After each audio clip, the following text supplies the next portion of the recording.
નમસ્તે વિદ્યાર્થી મિત્રો, કેમ છો? ગઈ વખતે આપણે પ્રિપોઝિશન્સની શરૂઆત કરી હતી. હવે આ પ્રિપોઝિશન્સ એમાં આપણે in, into, on, over, above, near, under, at, by, with, આ બધા પ્રિપોઝિશન્સ ટુ, આ બધાની ચર્ચા કરી હતી. હવે પ્રિપોઝિશન્સમાં આપણે આગળ વધીએ.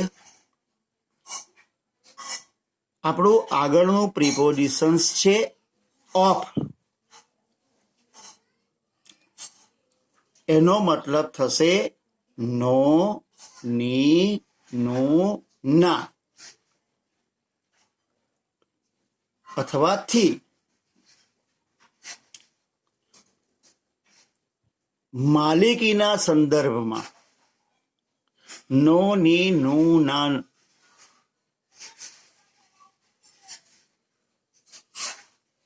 પ્રત્યય તરીકે વપરાય છે. જ્યારે આપણે કોઈ પ્રત્યય લાગતો હોય નો, ની, નું, ના, તો એ પ્રત્યય ઇંગ્લિશમાં ઓફ લાગે છે. મિત્રો, જેવી રીતે તમે એપોસ્ટ્રોફી એસ ભણ્યા હતા, જેનો અર્થ બી શું થતો હતો? નો, ની, નું, ના. અહીંયા પણ એ જ પ્રમાણે એપોસ્ટ્રોફી એસ ના જ અર્થમાં નો, ની, નું, ના તરીકે ઓફનો ઉપયોગ થશે. એપોસ્ટ્રોફી એસ માત્ર વ્યક્તિ માટે, એટલે કે વ્યક્તિના નામ પાછળ જ લાગતું હતું. અહીંયા એ વ્યક્તિ સિવાય બધા માટે વાપરી શકાય. બીજું કે એપોસ્ટ્રોફી એસ જ્યારે લગાવતા ત્યારે નો, ની, નું, ના સાથે જોડાયેલી માલિકીની વસ્તુ આવતી હતી. અહીંયા જે માલિકીની વસ્તુ છે એ પહેલા આવશે, માલિક પછી આવે છે. બીજું કે ઓફનો બીજો અર્થ છે થી, એટલે કે કોઈ રોગથી મૃત્યુ થયું હોય તો એ રોગના નામ પહેલા ઓફ વપરાય છે. આપણે એનું ઉદાહરણ જોઈ લઈએ.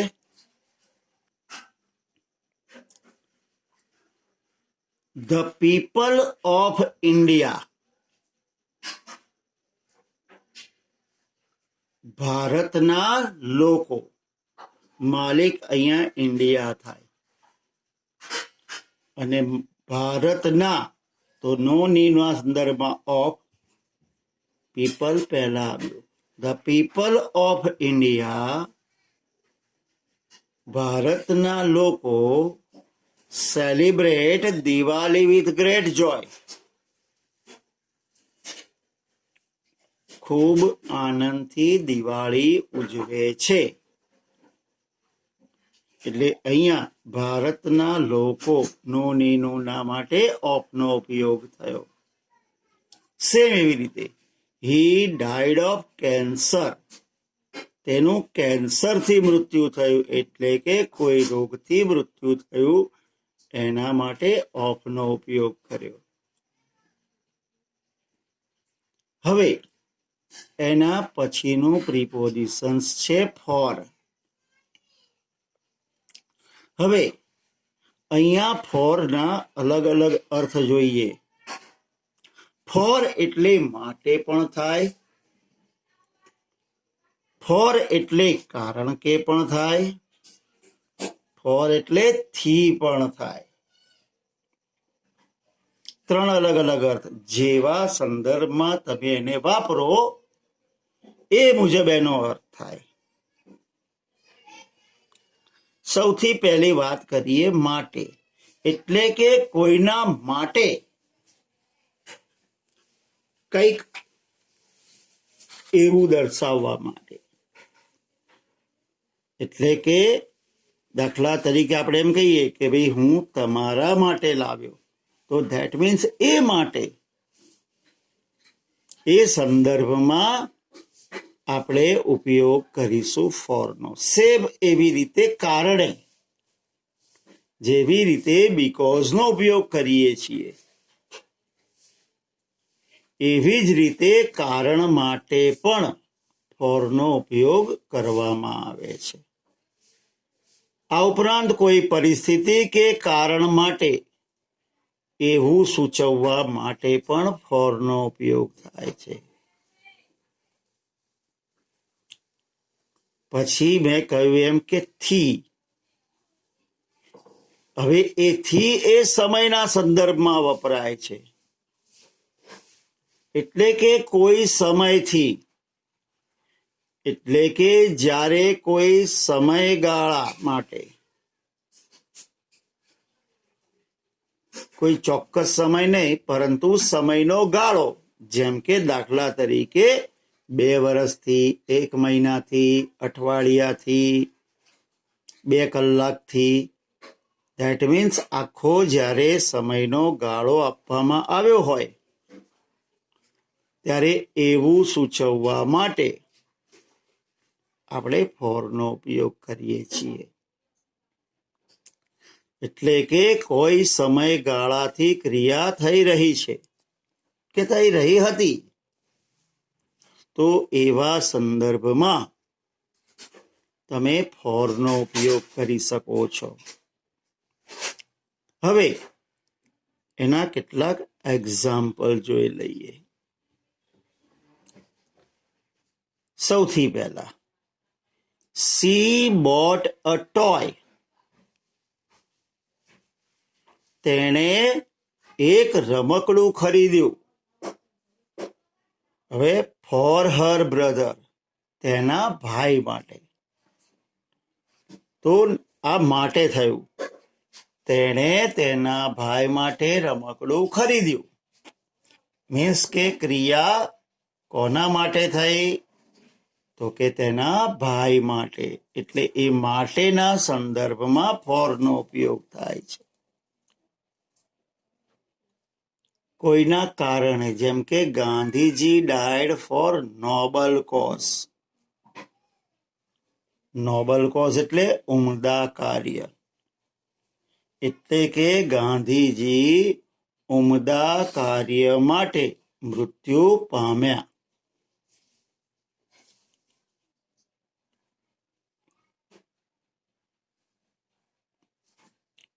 Next, children have been playing for 2 hours. બાળકો 2 કલાકથી રમી રહ્યા છે. એટલે કે સમયગાળો.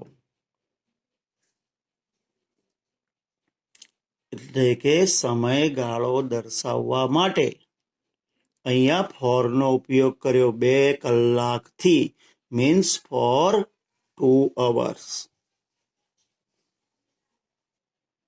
Next, he did not do homework. તેણે હોમવર્ક કર્યું નહીં. ફોર, કારણ કે he had no book, તેની પાસે પુસ્તક નહોતું. અહીંયા બીકોઝના અર્થમાં ફોર વપરાયું. એટલે કે કારણ કે. તો અહીંયા એનું કારણ આપેલું છે. હવે નેક્સ્ટ આગળનું પ્રિપોઝિશન્સ લઈએ.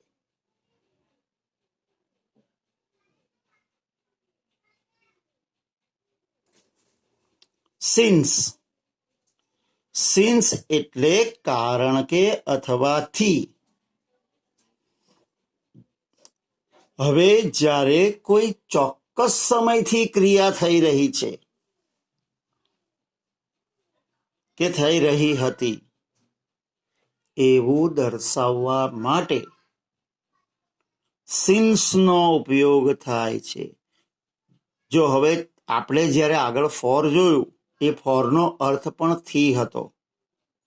એ થી અને આ થીમાં ફરક એટલો છે કે એ કોઈ ચોક્કસ સમયગાળાથી ક્રિયા થઈ હતી. મીન્સ કે 2 કલાકથી 5 કલાકથી 3 અઠવાડિયાથી 7 દિવસથી 1 વર્ષથી 5 વર્ષથી એ સમયગાળો હતો. પણ અહીંયા જ્યારે એક્ઝેક્ટ ટાઈમ આપ્યો હોય કે કયા સમયથી, એવો એક્ઝેક્ટ ટાઈમ આપ્યો હોય અને એટલા સમયથી ક્રિયા થઈ કે થઈ રહી હતી કે થઈ રહી છે એવું દર્શાવવું હોય તો સિન્સનો ઉપયોગ થાય છે. બીજું કે કારણ કે એવા અર્થમાં બીકોઝને સ્થાને અથવા ફોરને સ્થાને કારણ કે એવા અર્થમાં કારણરૂપ વાક્યને જોડવા માટે પણ સિન્સનો ઉપયોગ થાય છે. એટલે સિન્સ એટલે તમે કહી શકો કે કારણ કે એવા અર્થમાં. અહીંયા એક્ઝામ્પલ જો, he has been in India since 1990. તે 1990 થી ભારતમાં છે. ડેટ મીન્સ ક્યારથી શરૂ થઈ એ ક્રિયા આપેલી છે. અહીંયા રહેવાની ક્રિયા 1990 થી એક્ઝેક્ટ ટાઈમ આપ્યો છે ત્યારે સિન્સનો ઉપયોગ કર્યો હતો. જેમ કે સવારથી તો સિન્સ મોર્નિંગ, સોમવારથી એક્ઝેક્ટ વાર થયો તો સિન્સ મંડે, 5 વાગ્યાથી સિન્સ 5 o'clock. તો આવો એક્ઝેક્ટ ટાઈમ આપ્યો હોય ત્યારે તમે સિન્સનો ઉપયોગ કરો છો. Next, he was absent. એ ગેરહાજર હતો. કારણ કે તો સિન્સ, બીકોઝની જગ્યાએ સિન્સ વાપર્યું છે. સિન્સ હી વોઝ ઇલ, કારણ કે તે બીમાર હતો. તો આવી રીતે સિન્સના 2 અર્થ છે. હવે આગળનું પ્રિપોઝિશન્સ. આગળમાં 2 પ્રિપોઝિશન્સ છે. મેં તમને અગાઉ પણ કહ્યું હતું કે જ્યારે એક જ સરખા અર્થ ધરાવતા પ્રિપોઝિશન્સ હશે પણ એના ઉપયોગ જુદા જુદા હશે ત્યારે આપણે એક સાથે લેવાના છે. જેમ કે બિટવીન અને અમોંગ. બિટવીનનો અર્થ થાય વચ્ચે, અમોંગનો અર્થ પણ થશે વચ્ચે. મીન્સ કે બંનેનો અર્થ સેમ છે. એટલે કે જ્યારે સ્થાનના સંદર્ભમાં વચ્ચે એવા અર્થમાં સ્થિતિ દર્શાવવી હોય તો તમારે બિટવીન અને એમોંગનો ઉપયોગ કરી શકાય. બંનેનો અર્થ સમાન છે પણ ઉપયોગ જુદા જુદા છે. જ્યારે બેની વચ્ચે એવું દર્શાવવું હોય, એટલે કે 2 સ્થળની વચ્ચે, 2 વ્યક્તિની વચ્ચે, મીન્સ કે 2 ની વચ્ચે એવું દર્શાવવું હોય તો બિટવીનનો ઉપયોગ થાય છે. જ્યારે 2 થી વધારે જણા હોય, એટલે 2 કરતા વધારે લોકો હોય, 2 કરતા વધારે વસ્તુ હોય, એની વચ્ચે એવું દર્શાવવું હોય ત્યારે એમોંગ વપરાય છે. જેમ કે 2 ની વચ્ચે કહીએ કે ભાઈ નરેશ અને મહેશની વચ્ચે, તો વચ્ચેનું સ્થાન દર્શાવવું છે. પોસ્ટ ઓફિસ અને રેલવે સ્ટેશનની વચ્ચે, ધેટ મીન્સ એ 2 ની વચ્ચેનું સ્થાન છે. તો એવું દર્શાવવા માટે આપણે બિટવીનનો ઉપયોગ કરીશું. પણ વધારેની વચ્ચે હોય કે ભાઈ વિદ્યાર્થીઓની વચ્ચે, મીન્સ કે બરોબર મધ્યમાં, અથવા તો ઘરોની વચ્ચે, તો એવા વધારે હોય 2 થી, તો એની વચ્ચે દર્શાવવા માટે એમોંગનો ઉપયોગ થશે. હવે એના એક્ઝામ્પલ્સ જોઈ લઈએ આપણે. પહેલું, the teachers stood between the table and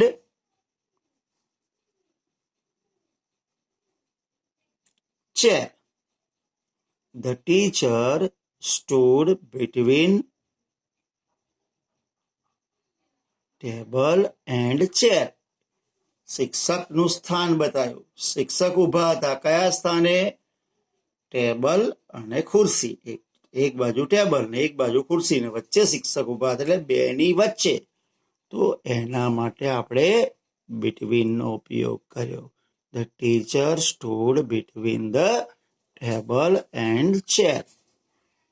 Next, the children played among the trees. બાળકો વૃક્ષોની વચ્ચે રમ્યા, એટલે કે ચારે બાજુ વૃક્ષો હતા અને વચ્ચે નીચે બાળકો રમતા હતા. તો વૃક્ષો વધારે હતા એટલે એને ઉપયોગ કર્યો among no. The children played among the trees. બાળકો વૃક્ષો વચ્ચે રમ્યા. એટલે જ્યારે 2 થી વધારે હતું ત્યારે આપણે among નો ઉપયોગ કર્યો. હવે નેક્સ્ટ જોઈએ from. હવે ફ્રોમ ના પણ 2 અર્થ છે, માંથી અને થી. બરાબર? તો માંથી કે થી એવું દર્શાવવું હોય ત્યારે સમય કે સ્થળ, કોઈ પણ સ્થળની વાત હોય કે સમયની વાત હોય, એના સંદર્ભમાં કોઈ સમયથી કે કોઈ સ્થળેથી, એટલે કે ક્યાંથી એવું દર્શાવવું હોય ત્યારે આપણે ફ્રોમ નો ઉપયોગ કરીએ છીએ. અથવા તો કશાકમાંથી, એટલે કે કોઈ વસ્તુમાંથી ક્યાંકથી, એવા સંદર્ભમાં તમે ફ્રોમ નો ઉપયોગ કરી શકો છો. એટલે કે કોઈ સમયથી કે કોઈ સ્થળથી, એવા સંદર્ભમાં, અથવા ક્યારેક તમે ક્યાંકમાંથી, શેમાંથી એવું દર્શાવવા માટે. સમયનો ગાળો હોય કે આટલાથી આટલા સુધી, તો એના સંદર્ભમાં થી નો ઉપયોગ થાય છે. અહીંયા જો હી કેમ હિયર ફ્રોમ દિલ્હી, તે દિલ્હીથી અહીં આવ્યો, આ સ્થળથી. એમ ક્યાંથી આવ્યો છે? દિલ્હીથી. ધેટ મીન્સ એ સ્થળથી એવા સંદર્ભમાં ફ્રોમ નો ઉપયોગ કર્યો. Mister Shah works from morning to evening. ક્યાંથી ક્યાં સુધી, એવા અર્થમાં ફ્રોમ. પણ જ્યારે ક્યાંથી ક્યાં સુધી એવું હોય ને ત્યારે ફ્રોમ સાથે ટુ વપરાય છે. એટલે કે શ્રીમાન શાહ સવારથી સાંજ સુધી કામ કરે છે. તો કેટલાથી કેટલા સમય, એવા સંદર્ભમાં આપણે ફ્રોમ નો ઉપયોગ કર્યો છે. Next, children took out books from their bags. બાળકોએ તેમના દફતરમાંથી ચોપડીઓ કાઢી, એટલે માંથી. ક્યાંથી કાઢી? દફતરમાંથી. ધેટ મીન્સ દફતરમાંથી, માંથી દર્શાવવા માટે આપણે શેનો ઉપયોગ કર્યો? ફ્રોમ નો. ચિલ્ડ્રન ટુક આઉટ, એટલે કે બાળકોએ બહાર કાઢી. શું? બુક્સ. ક્યાંથી? ફ્રોમ ધેર બેગ્સ, એમના દફતરમાંથી. એટલે માંથી, એવા અર્થમાં આપણે ફ્રોમ નો ઉપયોગ કરીશું. Next, along. હવે અલોંગ નો ઉપયોગ ની સમાંતરે થાય છે. જેમ કે દાખલા તરીકે કોઈ સ્થળ આપેલું હોય તો એના સમાંતરે ગતિ કરી એવું દર્શાવવા માટે અલોંગ નો ઉપયોગ કરવાનો. જેમ કે કોઈ કિનારે કિનારે, રોડે આપણે કહીએ છીએ ને, કે એની સમાંતર, કિનારાની સમાંતર કે રોડની સમાંતર. એવાની સંદર્ભમાં તમે એલોંગનો ઉપયોગ કરી શકો છો, એટલે કે ની સમાંતરે. એનું example, people walk along the seashore in the morning.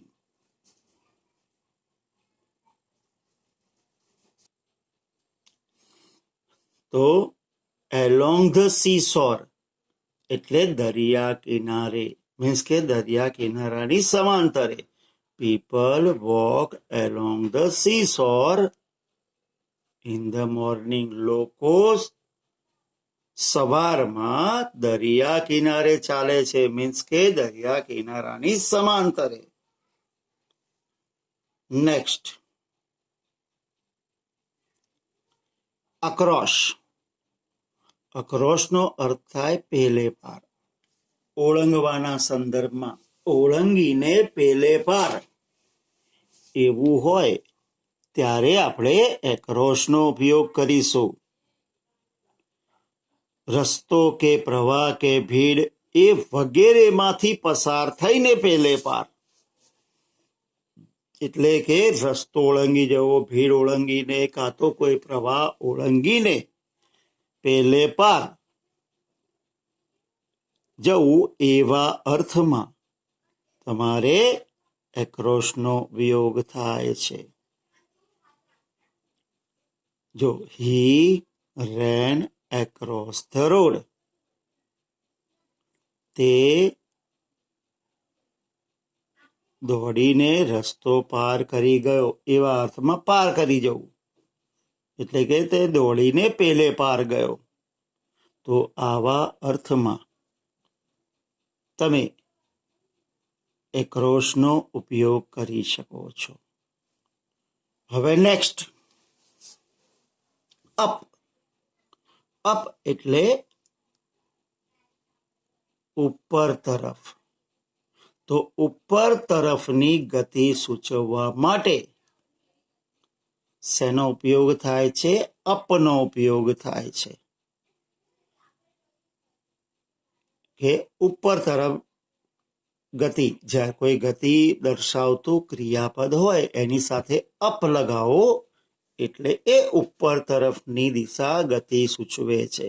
The boys climbed up the tree, બાળકો ઝાડ પર ચડ્યા,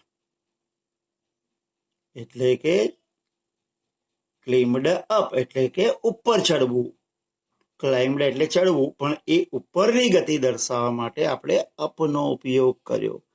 છોકરાઓ ઝાડ પર ચડ્યા. સેમ એવી રીતે હવે બીજો છે ટીલ અને અનટીલ. અહીંયા જો ટીલ અને અનટીલ બંનેનો સમાન અર્થ છે. ટીલ એટલે પણ સુધી અને અનટીલ એટલે પણ સુધી. ત્યાં સુધી અથવા સુધી, કોઈ સમય સુધી, એવા અર્થમાં ટીલ કે અનટીલનો ઉપયોગ થાય છે.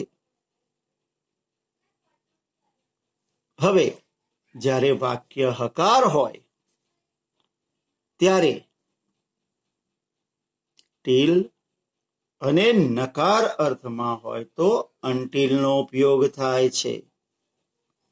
હવે આપણે એના એક્ઝામ્પલ્સ જોઈએ. જો ડોન્ટ ગો અનટીલ આઈ સે, નકાર વાક્ય છે. ડોન્ટ ગો, જશો નહીં. અનટીલ આઈ સે, હું કહું નહીં ત્યાં સુધી, એટલે કે હું કહું નહીં ત્યાં સુધી જશો નહીં. વેઇટ હિયર, હાહાકાર વાક્ય છે, એટલે કે રાહ જુઓ. ટીલ હી કમ્સ, એ આવે ત્યાં સુધી, તે આવે ત્યાં સુધી રાહ જુઓ. મીન્સ કે હકારમાં ટીલ અને નકારમાં અનટીલનો ઉપયોગ થાય છે. હવે આપણે લાસ્ટ ટાઈમ જે ફિલ ઇન ધ બ્લેન્ક્સ આપી હતી એ ખાલી જગ્યાના જવાબો જોઈ લઈએ. The dog is under the bench, પાટલીની નીચે. Next, the balls are in the box એટલે કે પેટીમાં. Birds are flying over the river એટલે કે નદીની ઉપર, અધ્ધર હવામાં એટલે over. He was punished by the teacher. By the teacher એટલે શિક્ષક દ્વારા સજા થઈ. The lion jumped in to the વેલ. સિંહે કૂવામાં કૂદકો માર્યો. માં આવે પણ અહીં ગતિ છે એટલે into. Heena watched TV. At last night. Night આવે એટલે at. Rohan went to village. Rohan ગામડે ગયો. વિથ હિઝ અંકલ એના કાકા સાથે. My friends house is. મારા મિત્રનું ઘર ક્યાં છે? Near the ST stand. ST સ્ટેન્ડની પાસે. હી વેન્ટ ખાલી જગ્યા માર્કેટ તો to. He went to market. Market તરફ એમ. Mister Shah went to USA. Mister Shah America ગયા. કેવી રીતે? તો કે બાય પ્લેન. પ્લેન દ્વારા. Next. The chart is above the window. બારીની ઉપર ટીંગાડ્યો છે એટલે above the window. Next. Harish returned home. Exact time છે એટલે એટ 11 o'clock. હવે કેટલાક અંગ્રેજી વાક્યો પણ કરવા આપ્યા હતા, તમે ચેક કરી લેજો. જો ડસ્ટબિન ટેબલ નીચે છે તો બે રીતે, dustbin is under the table અથવા તો there is a dustbin under the table. છોકરાઓ બગીચામાં છે. There are children in the garden કાં તો children are in the garden. પંખો માથા પર છે. The fan is over the head કાં તો there is a fan over the head. છોકરીઓ વૃક્ષ નીચે છે. There are girls under the tree અથવા તો girls are under the tree. તેણી તેના મિત્રો સાથે શાળાએ જાય છે. તો C goes to school with her friends. She goes to school with her friends. શિક્ષકો સ્ટાફ રૂમમાં છે. Teachers are in the staff room કાં તો there are teachers in the staff room. મારો ભાઈ પેન વડે લખે છે. My brother writes with pen. તે રામપુરમાં રહે છે. He lives at Rampur. અહીંયા નાનું સ્થળ છે એટલે આપણે એટનો ઉપયોગ કરીશું. He lives at Rampur. તો મિત્રો આ હતો તમારા પ્રિપોઝિશન્સનો બીજો ભાગ. હવે થોડાક જે એક્સરસાઇઝ માટે કે હોમવર્ક માટે વાક્યો છે એ તમને પીડીએફમાં મળી જશે. એ ખાલી જગ્યાઓ તમારે પૂરી દેવાની છે. તો હવે આપણે રજા લઈશું. આશા છે કે આ તમે જે હોમવર્ક હતું એ પૂરું કર્યું હશે ને તમારા જવાબો સાચા હશે. હવે નેક્સ્ટ ટાઈમ પાછા નવા પ્રિપોઝિશન સાથે મળીશું. ત્યાં સુધી આવજો. આભાર. Thank you.